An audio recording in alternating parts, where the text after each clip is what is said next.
Prayoridad kinakailangan, Josh, tama ka, na kinakailangan ano ba yung, katayuan ng, Pilipinas dito sa pagsilitan na 'to.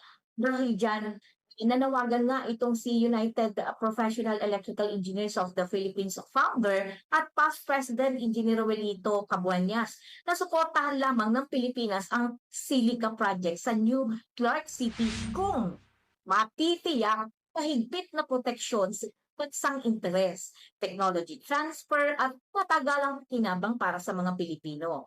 Ayon sa kanya, ang US-led initiative ay maaaring magdala ng $40 billion hanggang $70 billion na pamumuhunan, lumikha ng mahigit 130,000 na dekalidad ng trabaho at palakasin ang industriya ng semiconductors, artificial intelligence at advanced manufacturing.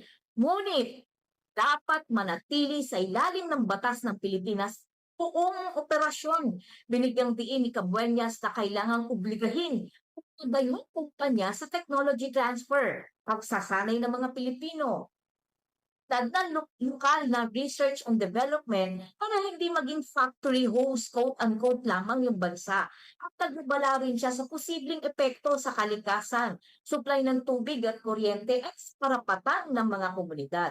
Gayun din sa panganib na madamay ang Pilipinas sa lumalalim na kompetisyon ng Estados Unidos at China. At anya magiging tunay na tagumpay lamang ang silika kung maghahatid ito ng mataas na teknolohiya, tumatagal ang trabaho, mas malaking kita sa buwis at mas matatag na kakayahan ng mga Pilipinong inhinyero o industriya. So maliwanag yon. Yan ang sinabi mismo ni Engineer Welito Cabeñas, Josh. So, yan, mga engineer dapat ang mangunguna dyan. Engineer dapat yung magdedesisyon kung pwede ba talaga o pangit. So, kung ipupush talaga yung Paxilica, which is ang daming ang question, dapat solid na ah, yung pakikipag-ugnayan sa mga engineer dito sa Pilipinas at yung policy natin na Filipino first. Kung ano makakabuti sa Pilipinas, yun ang gagawin.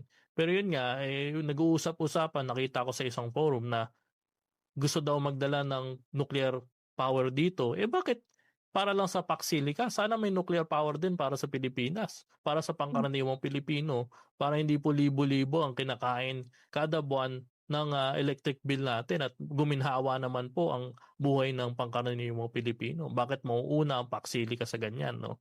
So, maraming mga safeguards ang kulang pa.